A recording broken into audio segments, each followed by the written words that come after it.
अस्सलाम वालेकुम। All out में Naseem Rajput matter one news के तमाम नाजरीन से मुखातब है। गॉल के दूसरे टेस्ट में पाकिस्तान टीम 2 मरतबा ऑल आउट हो गई और 246 रन के बड़े मार्जिन से हार गई।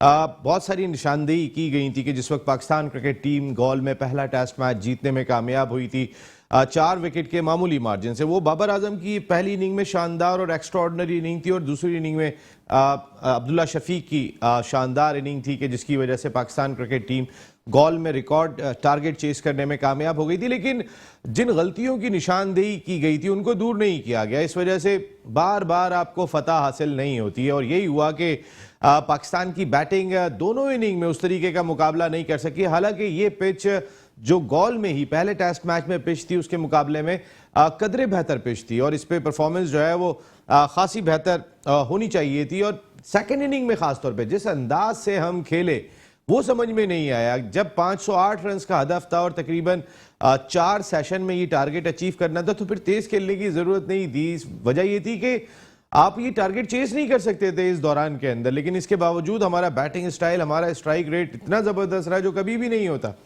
जहां रोकने की जरूरत थी वहां हम खेलते चले गए। फिर कॉम्बिनेशन की बात कर लेते हैं तो फिर कई ऐसे शोबे हैं कि जहां गौर करने की जरूरत है। हमारे पास टॉप क्लास स्पिनर्स नहीं है, ये एक बहुत बड़ा सवाल है। साजगार कंडीशन थी स्पिनर्स के लिए, लेकिन यहां पर ना यासिर शाह उस तरीके से मुतासर कर सके, ना नोमान इतने एक्सपेंसिव रहे, नवाज भी जिन्होंने पहले मैच में 5 विकेटें हासिल की थी, हमारे स्पिनर से जिस तरीके की एक्सपेक्टेशन थी उन पे पूरा नहीं उतरे। फिर बाबर आजम क्या दोस्तियां निभा रहे हैं, कर क्या रहे हैं, समझ में नहीं आ रहा। इस वजह से समझ में नहीं आ रहा कि हसन अली के बारे में सभी बात कर रहे थे कि यहां पे ना खिलाएं तो बेहतर होगा। वो मैच विनर है, इसमें कोई शुबा नहीं है, लेकिन कंडीशन उनके लिए मुवाफिक नहीं थी। यहां पे आप फहीम अशरफ को खिलाने के बाद एक सीमर को भी ऐड कर सकते थे और अपनी बैटिंग को मजबूत कर सकते थे।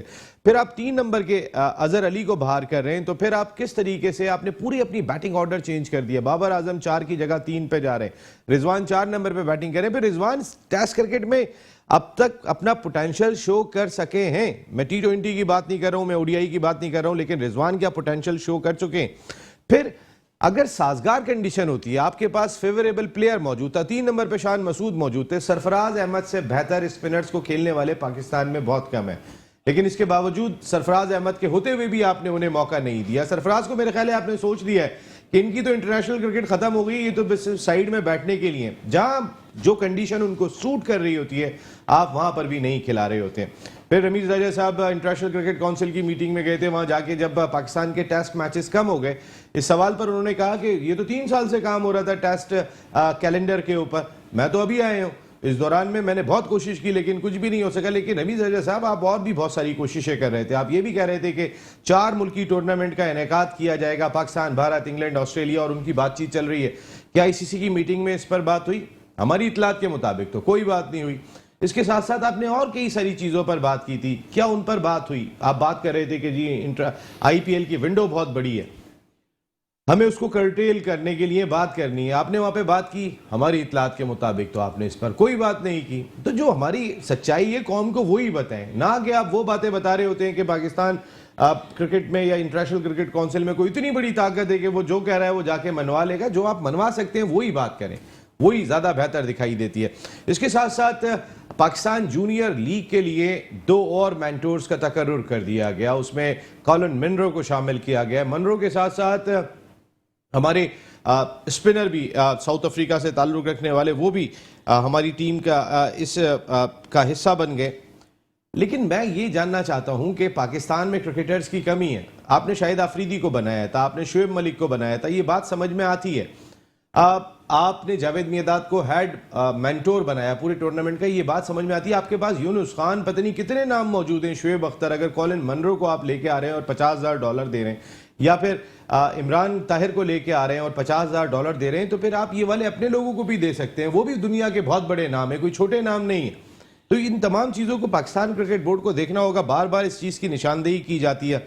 इसके साथ साथ इंटरनेशनल क्रिकेट काउंसिल ने जो ODI क्रिकेट पे खतरात मंडला रहे थे उन पर भी रद्द कर दिया है और उनका कहना है कि जो FTP बना है उसमें वो बहुत सारे ODI मैचेस हैं, इसलिए यहाँ पर कोई प्रॉब्लम नहीं होनी चाहिए। कॉमनवेल्थ गेम्स का आगाज़ हुआ और आगाज़ होते ही 4 स्विमर बाहर हो गए हमारे, 1 बॉक्सर बाहर हो गया हमारा, हमारी बैडमिंटन बाहर हो गई, हमारे एक एथलीट है वो भी बाहर हो गए। हॉकी टीम आज आखिरी मिनट में, आखिरी 40 सेकंड में जुनूबी अफ्रीका के खिलाफ मुकाबला बराबर करने में कामयाब हो गई, जुनूबी अफ्रीका के खिलाफ। खैर बहुत सारे इश्यूज हैं जिन पर बात करेंगे।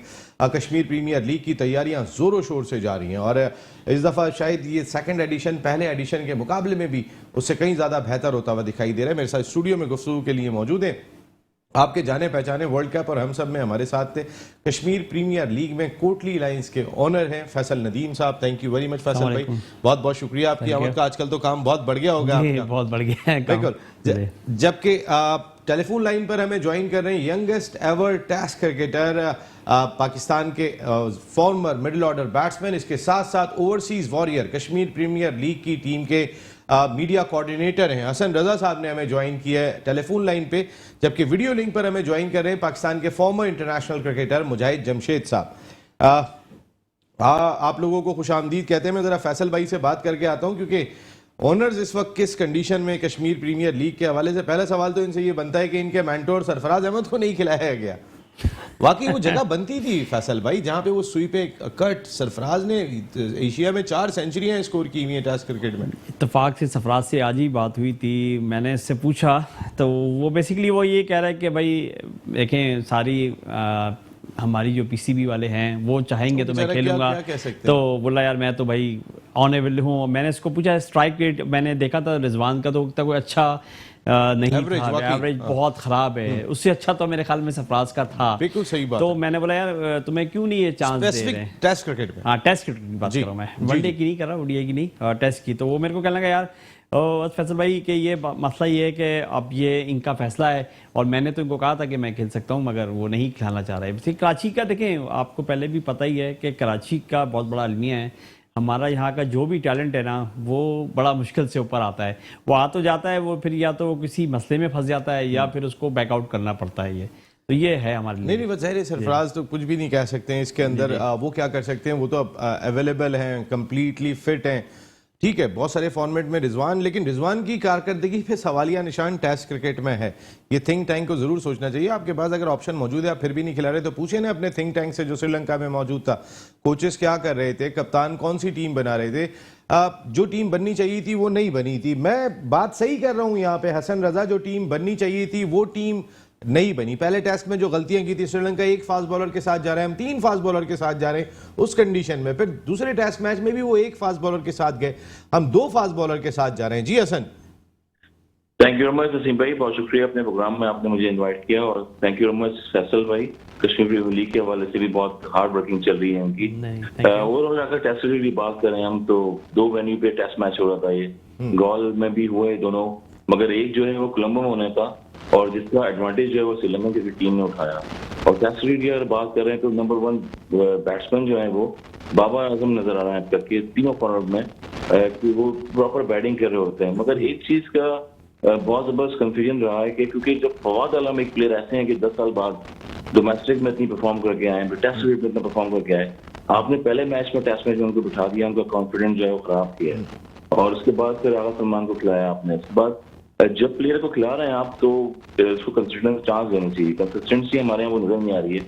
और जब प्लेयर को यही एक खदशा रहता है कि अगर मेरी 2 इनिंग भी खराब हो गई हैं तो शायद मैं अगले टेस्ट मैच में खेलूंगा या अगले टूर पे सिलेक्ट होऊंगा या नहीं होऊंगा, ये सिलेक्शन कमेटी जानती है, ये पाकिस्तान क्रिकेट बोर्ड जानता है। तो एक बहुत बड़ा ब्रेड एंड बटर प्लेयर पे लगा हुआ होता है, एक स्टेक लगा होता है कि मुझे चांस मिलेगा नहीं मिलेगा। उसके बाद सेकंड इनिंग जब सेकंड टेस्ट हुआ तो उसमें चांस मिला और अंडर प्रेशर जिस तरह से बैट्समैन पाकिस्तान के नजर आ रहे थे वो जाहिर हो रहा था कि होम सीरीज का एडवांटेज जो है वो श्रीलंका ले रही है। हसन एज ए बैट्समैन मैं आपसे पूछना चाहता हूं, जिस अंदाज से हमने 508 रन 4 सेशन में चेस करने का फैसला किया था, हालांकि ये चांस नहीं रह जाता जिस तरह के उनके स्पिनर्स हैं, रन्स बनाना दुश्वार था, वहां पे हम शुरू से एग्रेसिव अंदाज से मैदान में उतरे थे।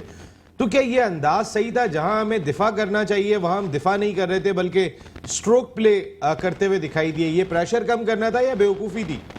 देखिए सबसे बड़ी चीज ये होती है टेस्ट क्रिकेट में कि session by session test cricket चलती है और सेशन जो है आपकी पहले टेस्ट में आपने देखा अब्दुल्ला शफीक ने जिस तरह से सेंचुरी की है, 226 बॉलर पर उन्होंने 126 रन किए। टेस्ट क्रिकेट में सेशन चलता है और हर सेशन में अब्दुल्ला शफीक सेंचुरी नहीं करेगा, लेफ्ट करते हुए वो बोल्ड हुए तो टेस्ट क्रिकेट में सारा बर्डन जो जा रहा है वो बाबर आजम पे जा रहा होता है। टॉप ऑर्डर जो हो गया है वो बिल्कुल फेल रहता है और नया बॉल को सर्वाइव करना पड़ता है। तो यही प्रॉब्लम है पाकिस्तानी क्रिकेट में कि एक टेस्ट बैट्समैन फवाद अली में, उसके बाद अजहर अली जो है वो 96 मेरे ख्याल में 95 टेस्ट मैच खेल चुके हैं, उनसे भी परफॉर्म नहीं हो रहा है। तो स्पिन ट्रैक जो है वो बनाया गया है, स्पिन ट्रैक पे आपने अटैक नहीं खेलना है। 508 रन का टारगेट में आपको ये नहीं पता लगता कि आप ये चेस करने जा रहे हैं या मैच को ड्रॉ करने जा रहे हैं। और हमेशा आपको पता है कि पाकिस्तान क्रिकेट में जहां इतना पहाड़ जैसे रन, चाहे वनडे क्रिकेट में हो चाहे टेस्ट क्रिकेट में हो, वहां पर हमेशा पाकिस्तान को प्रॉब्लम होती है कि वो चेस भी रिकॉर्ड जो है वो नहीं कर पाया है। बस आपके दौर में ही नहीं थी, बाकी तो उसके बाद हमने प्रॉब्लम ही देखी। वैसे हसन, ये वाकई में प्रॉब्लम होती है। मुजाहिद जमशेद साहब कैसे हैं आप? ठीक हैं? आपको आप सुनाए भाई, कैसे हैं आप? ठीक है, खैरियत है भाई? आपको शादी मुबारक हो मुझे भाई। थैंक यू वेरी मच, बहुत बहुत शुक्रिया नसीम भाई। बस मुझे भाई मैं ये जानना चाहता हूँ, जिस अंदाज से बैटिंग की थी पाकिस्तान ने, क्या वो सही बैटिंग की थी? वो अंदाज ठीक था? 4 सेशन, 4.5 सेशन भी नहीं थे जिसमें आप 508 रन ऐसा लग रहा है चेस करने जा रहे हैं। जो आ रहा है तेज खेल रहा है। जहां स्लो खेलने की जरूरत थी वहां तेज खेलते हुए दिखाई दिए। हालांकि माहिरीन ये कह रहे थे कि जो पहले टेस्ट में विकेट थी, ये विकेट उसके मुकाबले में आसान थी। बिल्कुल, इसमें मैंने भी ये चीज नोटिस की है कि ये पिच थोड़ी सी बैटिंग के लिए बड़ी साजगार थी, इतना तेज ब्रेक नहीं हो रहा था। लेकिन होता ये नसीम, यही टेस्ट क्रिकेट की खूबसूरती है कि ये हमेशा सेशन बाय सेशन आपको इसकी मैनेजमेंट करनी पड़ती है या इसको सेशन बाय सेशन खेलना पड़ता है, क्योंकि test cricket is all about के कुछ पता नहीं होता कि एक सेशन आप हैवी हैं, पता चलता अगले 2 सेशन में वो डोमिनेट कर रहे हैं। तो इस मैच में भी हमने यही देखा कि प्लानिंग थोड़ी सी अटैक इसलिए एक टेस्ट क्रिकेट में किया जाता है कि थोड़ा सा जो कैप्टन है उसकी जो अटैकिंग अप्रोच है उसको थोड़ा सा डिफेंसिव किया जाए। उसमें आगे आपके पास एक चांस होता है कि आप शायद 400 प्लस रन टेस्ट क्रिकेट में चेज कर सकें, लेकिन ऐसा होता नहीं है, क्योंकि हमने देखा कि पहले जो हमने 343 रन चेज किए तो पूरी दुनिया में एक बड़ी वाह हमारी बड़ी अप्रिशिएट किया जाएगा जी। 343 रन चेज करना टेस्ट क्रिकेट में हाईएस्ट चेज एवर इन गाले। तो ये मैं समझता हूँ कि शायद वही माइंडसेट के साथ इस मैच को लेके चले। बॉल में टीम कॉम्बिनेशन ठीक था मुझे भाई, बॉल में टीम कॉम्बिनेशन ठीक था। श्रीलंका एक फास्ट बॉलर के साथ उतर रहे, हम 3 फास्ट बॉलर के साथ उतर रहे हैं, फिर उसके बाद निशानदेही के बावजूद हम 2 फास्ट बॉलर के साथ उतर रहे हैं। क्या ये दोस्ती निभाई जा रही है? हालांकि फहीम अशरफ की सूरत में आप अपनी बैटिंग डेप्थ को मजबूत कर सकते थे। बिल्कुल नहीं, बड़ी नेगेटिव अप्रोच हो जाती है नसीम। आप देखें, आपने पहले जो टेस्ट मैच जीता 3 फास्ट बॉल, हालांकि उस पिच पे 3 फास्ट बॉलर की जरूरत नहीं थी, लेकिन आप 3 टेस्ट मैच 3 बॉलरों के साथ खेल के ये मैच जीते। और कई दफा ऐसा भी होता है कि आप जब एक टेस्ट मैच जीते हैं, आपको पता भी है कि आपके लिए जीत बड़ी इंपॉर्टेंट है, क्योंकि आपको पॉइंट्स भी मिलने, इंटरनेशनल टेस्ट क्रिकेट की रैंकिंग के पॉइंट्स भी मिलने, हो सकता है आप फाइनल के लिए भी क्वालिफाई कर जाए। जिस तरह हमने बांग्लादेश को 2 टेस्ट मैच हराए और एक दिन में फैसले किए, तो बड़ा एक पाकिस्तान का एक मोमेंटम बना हुआ था टेस्ट क्रिकेट में। तो शायद आखिरी टेस्ट मैच में जो श्रीलंका से हम चौथी इनिंग में हारे हैं, तो वही मोमेंटम, वही माइंडसेट, उसी अप्रोच के साथ अंदर गए और फाइट की। हालांकि वेदर आड़े था कि किसी वक्त भी बारिश हो सकती है, थंडरस्टॉर्म आ सकता है। आपने देखा होगा कि वेदर भी कुछ ऐसा था कि वो भी कई दफा आपको नेगेटिव सोचने के पर मजबूर करता है कि शायद अभी बारिश आती है, मैच बच जाए। फिर आप अटैक करते हैं, कभी सोचते हैं कि अब 4 विकेट पे हम चांस देंगे, उसके बाद डिफेंसिव चले जाएंगे। इन बिटवीन इसमें अटैक किया श्रीलंका ने और पाकिस्तान को आउट क्लास कर दिया। बिल्कुल आउट क्लास कर दिया। और एक और बड़ी इंपॉर्टेंट खबर, आज सईद आजाद साहब होते हैं सैटरडे वाले दिन, farmer international cricketer, Kotli lines Faisal भाई की टीम के डायरेक्टर मीडिया मैं हूँ, हेड कोच हैं। अब वो आ रहे थे अभी रास्ते में और उनकी गाड़ी का टायर निकल गया था, बेटे के साथ थे, अल्लाह ने हिफाजत रखी और वो इस वजह से यहाँ पर नहीं पहुँच सके। तो अल्लाह ताला उनको और हम सबको अपनी हिफाजत में रखे, आमीन सुम्मा आमीन। फैसल भाई, ये जो मेंटोर होते हैं, आपके सरफराज अहमद मेंटोर हैं, मैं पाकिस्तान जूनियर लीग की बात कर रहा हूँ क्योंकि मैंने देखा आपका इंटरेस्ट यहाँ भी दिखाई दे रहा है। जी। अब आप क्रिकेट में आ चुके हैं पूरी तरीके से, जो है वो टेप बॉल लीग्स भी खेल रहे हैं और सारे काम आपके चल रहे हैं, KTPL भी आपका चल रहा है। ये जो मेंटोर लगाए हैं उसमें इमरान ताहिर को लेकर आए, आप कॉलिन मनरो को लेकर आए। देखिए शाहिद आफरीदी, शुएब मलिक, जावेद मियादाद समझ में आ रहा था। अब या तो आप कोई नाम सर विविन रिचर्ड्स को ला के लगाते हैं यहाँ पे, या कोई सर ब्रायन लारा को लाते हैं, ब्रायन लारा को लाते हैं, या तो फिर इस कैलिबर के लाते हैं। आप कॉलिन मनरो और उनको लाने के बजाय तो आप अपने खिलाड़ियों को भी अकोमोडेट कर सकते थे। यूनुस खान, शुएब अख्तर, बहुत सारे नाम मौजूद हैं हमारे। और यूनुस, मेरे ख्याल में Yunus Khan is the best, यानी कि उनको बहुत अच्छा हम कर सकते थे कि मेंटोर अगर ऐसे लेते किसी भी टीम में तो वो आप शुएब मलिक को ला रहे हैं तो मोहम्मद हफीज को भी ला सकते हैं। हाँ, हफीज बेसिकली अभी क्रिकेट खेल रहा है तो थोड़ा सा उसके लिए अभी टाइम चाहिए। क्रिकेट रिटायरमेंट ले चुके हैं, छोड़ दिए, मगर वो लीग तो खेल रहे हैं वैसे कुछ ना कुछ, तो जैसे पश्चिमी प्रीमियर लीग खेल रहे हैं। लेकिन अब शुएब मलिक को मेंटोर रखा है, तो शुएब मलिक से जब के हवाले से जब बाबर आजम से सवाल किया गया कि क्या अगर वो वर्ल्ड T20 जो ऑस्ट्रेलिया में खेला जाएगा अक्टूबर में, अगर उनकी ज़रूरत पड़ी तो फिर कहने लगे उनकी ज़रूरत पड़ेगी तो वो बिल्कुल टीम का हिस्सा होंगे, तो उस सूरत में उन्हें रिलीज़ कर दिया जाएगा फॉर वर्ल्ड कप। फिर वो जो 17 अक्टूबर से शुरू हो रहा है पाकिस्तान जूनियर लीग, इसका हिस्सा नहीं होंगे जी। 4 से 17 अक्टूबर तक जो खेली जाएगी जी जी जी जी। नहीं, देखें बात तो ये है कि हफीज़ की अगर हम बात की जाए, देखिए प्लेयर्स तो हमारे पास भी बहुत मौजूद हैं, और जितने पैसे ये देके बाहर से मेंटोर बना रहे हैं, इतने पैसे हम कराची में लोगों को, पाकिस्तान में अगर हम लोगों को पैसा दें क्रिकेटर को पाकिस्तान, तो इससे ज़्यादा वो अच्छी काम करते हैं। वसीम अकरम एक बहुत बड़ा नाम है, और जैसे जावेद मियादाद को उन्होंने रखा है, वसीम अकरम को भी रख सकते हैं, कोई ऐसे नहीं है। वकार यूनुस है, मतलब नाम अगर हम गिनने जाएं तो बहुत सारे हमारे भी प्लेयर, मोइन खान, राशिद लतीफ, लेकिन आपका वसीम अकरम, मोइन खान, राशिद लतीफ, अगर बड़े आप नाम लेना चाहें तो ये भी हमारे पास Rashid Latif director cricket operation KPL है। आप वसीम अकरम, मोइन खान किसी ना किसी फ्रेंचाइजर से बड़े रोल में जुड़े हुए जी जी। लेकिन मेरा सवाल ये था कि आपके पास शुएब अख्तर तो किसी रोल में दिखाई नहीं दे रहे, नहीं किसी, यूनुस खान तो किसी ऐसे बड़े रोल में दिखाई नहीं दे रहे, तो इनको यूटिलाइज कर सकते थे। ये एग्रेशन की बात कर रहे हैं तो शुएब अख्तर से ज्यादा एग्रेशन किसको होगा? मुजाहिद जमशेद और हसन रजा तो शुएब इधर से दौड़ते थे, एक कदम पीछे जाता था। क्या ख्याल है आप दोनों का? हाँ बिल्कुल, हमने दोनों ने एक ही टूर किया। शुएब बड़े पीक पे था दे रहा हूँ, और बड़ी अच्छी याद है नसीम, मैं और हसन जब भी कभी खाने पे जाते थे तो शुएब अख्तर की जो बातें थी वो सुनने वाली होती थी। कॉन्फिडेंस तो उसे हमेशा से था, और जिस तरह ये हसन से भी आप पूछ सकते हैं, जिस तरह वो बातें करता था उस पे फिर उसने एक्शन लेके उस तरह के रिजल्ट भी दिए। नहीं, मेरा सवाल यह है कि हम अगर कॉलिन मनरो को लेके आ रहे हैं, इमरान ताहिर को लेके आ रहे हैं, हम ब्रायन लारा को नहीं ला रहे। फैसल नदीम भाई ने बड़ी अच्छी बात कही कि हम लेके आ रहे होते, चलें जी सर विविन रिचर्ड्स को जैसे नदीम उमर साहब लेकर आए कोयटा ग्लैडिएटर्स में, हम लेके आ रहे हैं उनको, हम लेके आ रहे हैं सर कोई बहुत बड़े नाम जो इस मुल्क के हैं, हमने उनको लाके जमा किया, कोई डिसिल्वा को लेकर आ गया, कोई संगाकारा को लेकर आ गए। मेंटोर समझ में आता है संगाकारा की सूरत में, महिला जयवर्धने की सूरत में, अगर मैं श्रीलंका की बात कर लूँ, अगर ऐसे दुनिया भर में आपको बहुत सारे खिलाड़ी दरकार हैं, लेकिन जहां आप अपने खिलाड़ियों को, Javed my dad head mentor, Shahid Khan Afridi mentor, Shoaib Malik mentor, ऐसे में अपने खिलाड़ियों को अकोमोडेट करना क्या मुश्किल काम था? 5 टीमें, 6 टीमें, आपकी कितनी टीमें? फैसल 6 टीमें जी। मुझे बिल्कुल बिल्कुल नसीम, बिल्कुल अपने जो लेजेंड्स हैं उनको बिल्कुल सामने लेके आना चाहिए, क्योंकि होता ये कि अगर आप ऑस्ट्रेलिया में जाएं, अगर ऑस्ट्रेलिया में कहें जी जावेद मियादाद को हायर करें तो मेंटोर, तो कभी भी नहीं हायर करेंगे। तो अपने ही जो एक्स प्लेयर्स होते हैं जिन्होंने बड़ा नाम पैदा किया होता है, और नो डाउट आजकल की जो मॉडर्न क्रिकेट है थोड़ी सी एग्रेसिव हो गई, तो शुएब अख्तर जैसे क्रिकेटर जो है, मैं समझता हूँ बहुत कुछ दे सकते हैं अपने नॉलेज से, जो नॉलेज ट्रांसफर करेंगे उससे यंगस्टर बहुत कुछ सीख सकते हैं, और काफी एग्रेशन की जो क्रिकेट है, जो मॉडर्न क्रिकेट की रिक्वायरमेंट है, वो आपको देखने को मिल सकती है, क्योंकि cricket has been become a non stop cricket. तो हमारे लेजेंड को आगे आना चाहिए, खुद भी इनिशिएटिव लेने चाहिए, और खुद भी अप्रोच करना चाहिए। वो लोग जो ओनर्स हैं किसी भी फ्रेंचाइजी के, उनको उनके कॉन्टेक्ट में होना चाहिए, बल्कि जो फ्रेंचाइज ओनर्स हैं उनको उनके साथ कांटेक्ट में होना चाहिए कि आया उनकी अवेलेबिलिटी कैसी है, वो उनकी इन्वॉल्वमेंट कैसी है। उसके बाद बिल्कुल उनको ऑब्लाइज भी करना चाहिए, उनकी खिदमत भी लेनी चाहिए।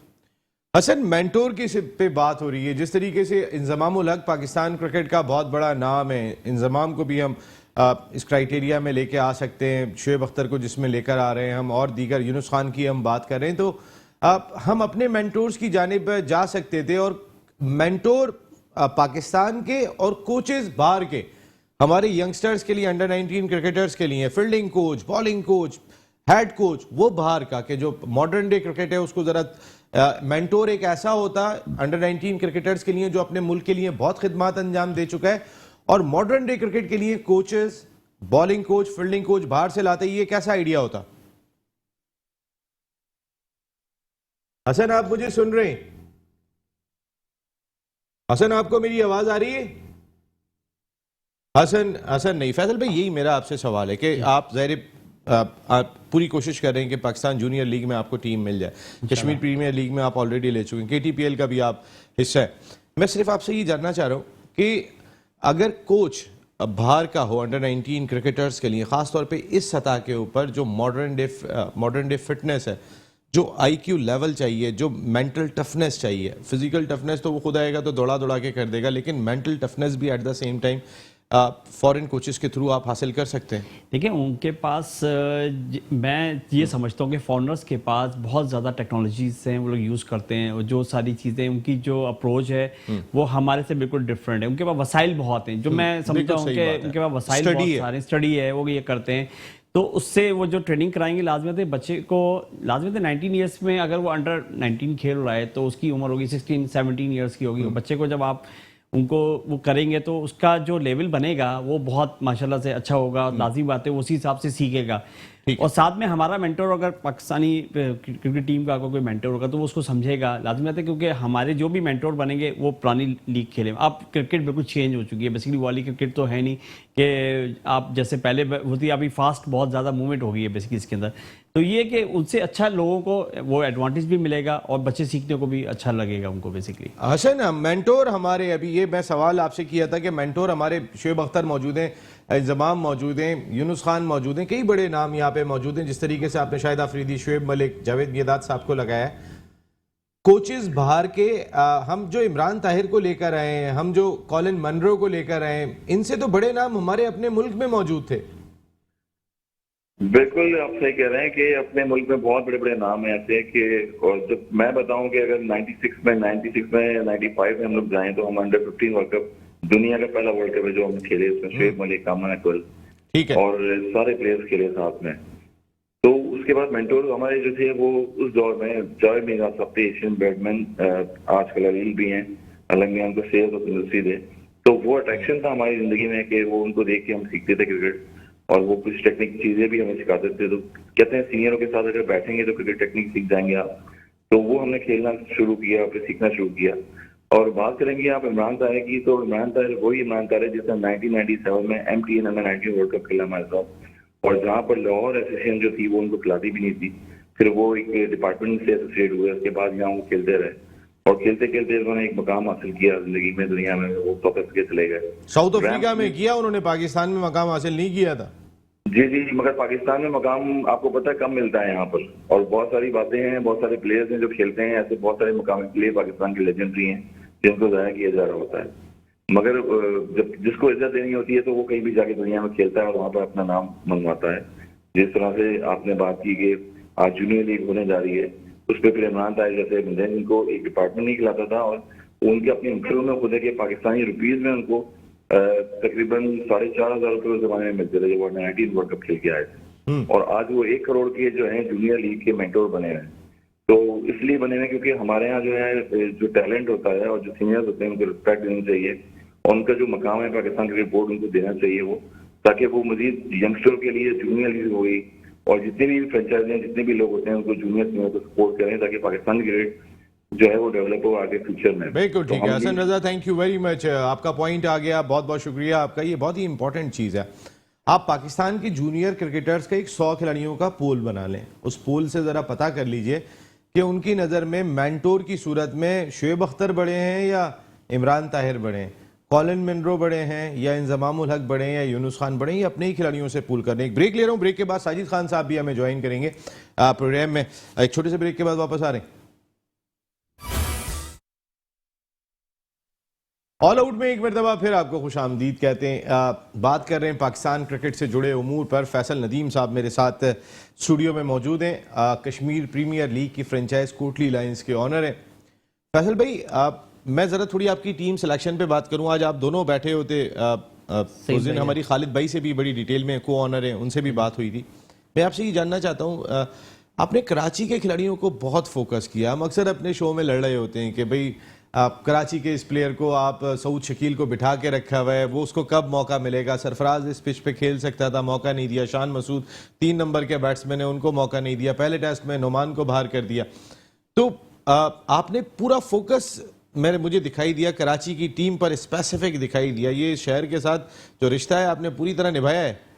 नसीम भाई देखें, फर्स्ट सीज़न जब हम खेलने गए थे तो वहाँ से हमें कुछ एहसास हुआ कि जो कराची के लोग हैं वो बहुत थोड़े लोग थे बेसिकली। बहुत कम चंद गिने चुने नाम आए थे पहली सीजन में। अच्छा। सीजन में बहुत कम नाम आए थे और उनको खिलाया भी नहीं गया। तो खालिद भाई से मेरी यही बात हो रही थी, हम वापसी आए और हमने ये तय किया कि यार अब जो भी हम कुछ भी हो हमारे साथ, कोई ऐसा हमें वो नहीं करना है, मगर हम कराची का जो टैलेंट है ना उसको ऊपर लेके आना है। और वो किस तरह लेके आना है उसके लिए हम लोग वर्किंग कर रहे थे। शायद आपको भी पता है कि 6 महीने से हम लोग सईद भाई के साथ ही थे। सईद भाई को हम पूछ रहे थे भाई ये प्लेयर्स कैसा है, ये प्लेयर्स कैसा है। माना उनके स्टैक्स अच्छे नहीं है ना, उनकी कोई ऐसा नाम है, तो खेलेंगे तो नाम बनेगा सर। देखें बात यही है कि जब हम खिलाएंगे तो पता चलेगा। तो नेशनल सतह पे बाहर कर देते, नहीं खिलाते। तो उसको हमने मद्देनजर रखते हुए शायद आपने हमारा अगर ड्राफ्टिंग का प्रोग्राम भी सुना हो तो शहजाद ने यही बात बोली कि भाई ये तो पूरा टोटल कराची से ये है। तो खैर इसी वजह से हमारा एक एम भी ये था कि हम कराची से बिलोंग करते हैं और हम ये चाहते हैं कि यार कराची का जो टैलेंट है ना वो ऊपर आए। मे भी अगर कश्मीर प्रीमियर लीग में वो थोड़ा नाम पैदा करता है तो लाजमी बात है फिर इंटरनेशनल क्रिकेट में भी उसका नाम शायद हो जाए। तो हमारे उससे अगर कुछ तवज्जुह से कोई काम हो सकता है तो, क्योंकि टैलेंट लाना तो हमारा ऊपर काम है। बेसिकली फ्रेंचाइजों का ही काम होता है कि भाई लड़के को कैसे। अगर लास्ट हम आपको फर्स्ट सीजन की अगर मैं ये जो था अपना वसीम जूनियर, ये मुजफ्फराबाद टाइगर से खेला था बेसिकली। तो अब आज देखें आज वो पाकिस्तान टीम में आ गया सिलेक्ट हो गया। बिल्कुल। तो ये बेसिकली जमान ने लाहौर को जिताने में बड़ा रोल तो ये बेसिकली यही होता है। हमारा किरदार ये है कि हम इसको थोड़ा सा उसको करें और वो अगर निकलता है वहां से तो लाजमी बात है फिर सब होगा, आंखों का तारा होगा। तो माशाल्लाह से अगर 1-2 सिलेक्ट भी हो जाता है तो हमारा जो एम है वो हमारा पूरा हो जाएगा इंशाल्लाह। पूरा हो जाएगा। यहाँ पे साजिद खान साहब, शो की जान, ह्यूस्टन अमेरिका से हमारे शो कैसे। साजिद भाई ये गलतियों से सीखते नहीं है। आपने इतनी निशानदेही की थी लास्ट शो में कि आपने 3 फास्ट बॉलर खिला लिए, आपने कॉम्बिनेशन सही नहीं बनाया। गलतियों से नहीं सीखते, हार गए ना 246 रन से। देखिए नसीम भाई बहुत इंपॉर्टेंट सवाल है। ये नियत का दारोमदार था, नियत इनकी सही नहीं थी और मैं समझता हूँ दाल में काला था। मैच 1-2-3 हुआ है। क्वालिटी ऑफ क्रिकेट फवाद आलम का रन आउट। साजिद भाई मैच 1-2-3 हुआ क्रिकेट साजिद भाई जिस तरीके की बैटिंग की है, चौथी इनिंग में बैटिंग की है, जरा उस पर भी रोशनी डालिएगा। फवाद आलम का रनआउट भी बताइएगा।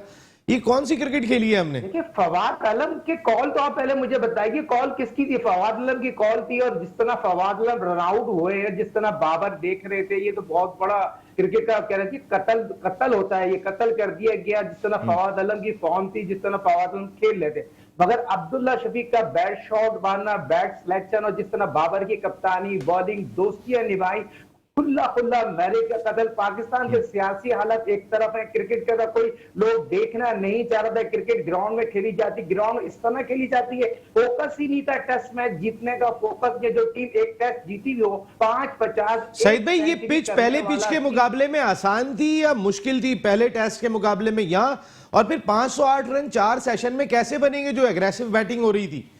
ये पिच पहले के मुकाबले में सही थी?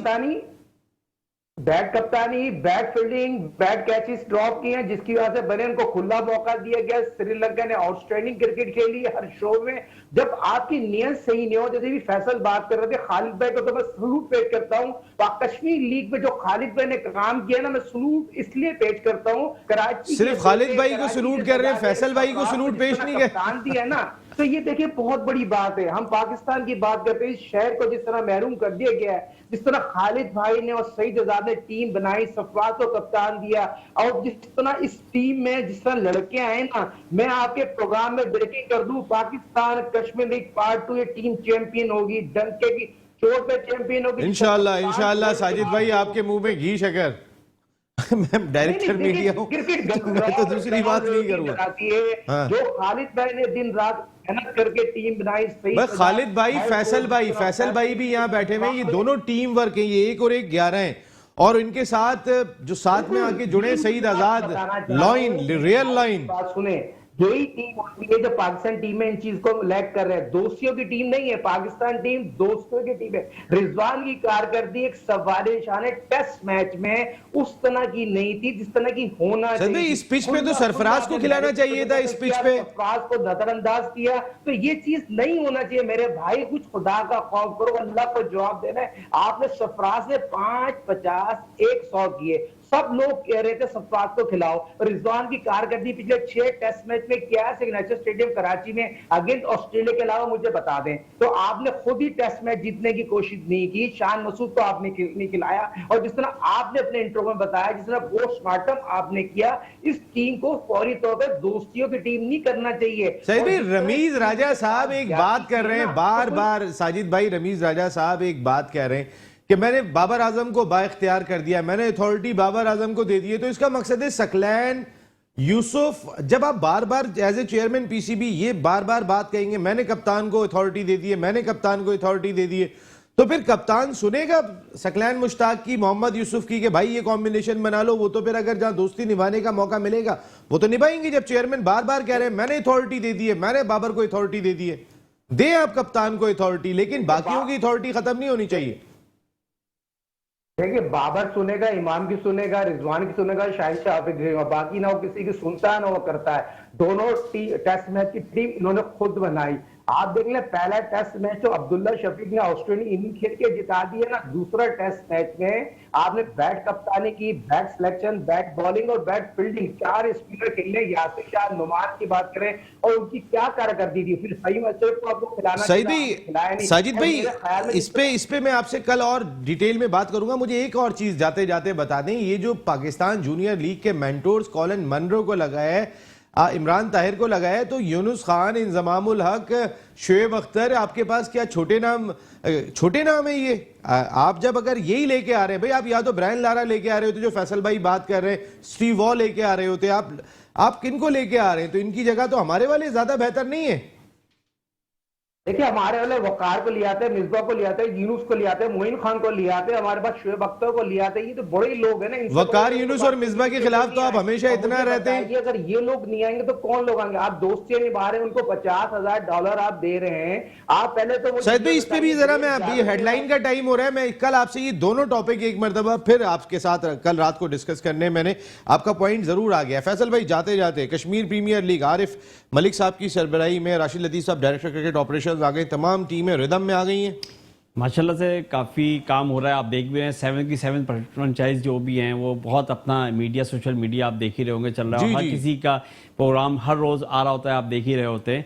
तो ये आरिफ मलिक की बड़ी अंतक कोशिश है, और साथ में चौधरी साहब भी हैं, चौधरी शहजाद साहब जो CEO हैं उनके, दोनों लगे हुए हैं कि यार लीग को बहुत अच्छी तरह, क्योंकि देखिए सेकंड सीजन इनके लिए भी अहम है और हमारे लिए भी बहुत अहम है, फ्रेंचाइजों के लिए भी, पाकिस्तान क्रिकेट के लिए भी बहुत अहम है। क्रिकेट के लिए तो बहुत अहम यूँ है कि वो लाते हैं क्रिकेट तो होनी है। तो इस वजह से वो लोग काफ़ी कोशिशें कर रहे हैं, और आपने देखा भी होगा कि इन्होंने बड़ा गवर्नमेंट से भी बड़ा उनका वो चला है अभी, क्योंकि कश्मीर में भी, क्योंकि हमारे आप शायद से आपको पता है ड्राफ्टिंग भी चेंज हुई है, 11 की जगह ये 13 से हो गया, 13 से 26 की अनाउंसमेंट हुई है इसकी। 11 तारीख से पहले जो स्टार्ट हो रहा था अब 13 से हो रहा है। 13 से स्टार्ट होगा ये, क्योंकि वो उन्होंने मुहर्रम की वजह से उन्होंने बोला सिक्योरिटी का रीजन है, 13 से 26 में खत्म, 13 से 26 में खत्म करेंगे। अब ये पहले 15 डेज का था, अब 13 डेज का होगा ये। बिल्कुल। फिर ओपनिंग सेरेमनी 14 अगस्त आ जाएगा, तो फिर सेलिब्रेशन होगी 13 की रात ही हम सेलिब्रेशन करेंगे वहां पे करेंगे। कश्मीर में होगी सेलिब्रेशन, जबरदस्त किस्म की यौम पाकिस्तान मनाया जाएगा। Thank you very much Faisal Nadeem साहब, बहुत बहुत शुक्रिया। हसन रजा, मुजाहिद जमशेद, साजिद खान साहब, आप तमाम लोगों का बहुत शुक्रिया।